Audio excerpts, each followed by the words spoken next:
سلام، من احمد رضا رحمتی هستم، معامله‌گر فارکس و از کانال احمد رضا رحمتی در یوتیوب.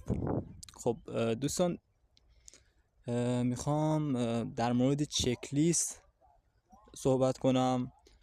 در واقع چک لیستی که هر کسی که توی بازار هستش خب باید یه چک لیست برای خودش تهیه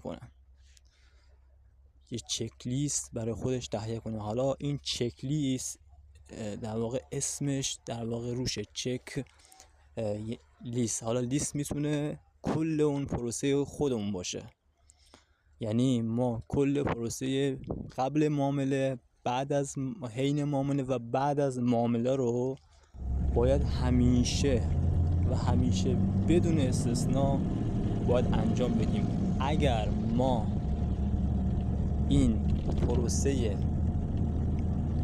ایجاد یک چک لیست رو انجام ندیم و نداریم و ایجادش نکنیم، بدون هیچ تردیدی میتونم اینو بگم که آینده معاملاتمون به بنبست خواهد خورد. یعنی ما میشیم در واقع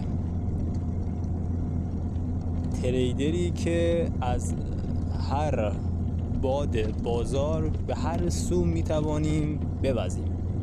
بنابراین برای اینکه ما به سمت مسیری بوزیم که یک مسیر اصولی و درست هستش و قالب کارمون یک قالب خوبی در بیاد، ما بتونیم سوده باشیم، باید یک چک لیست تهیه کنیم. اولین کار ایجاد یک چک لیسته، یک چک لیست برای معاملاتمون.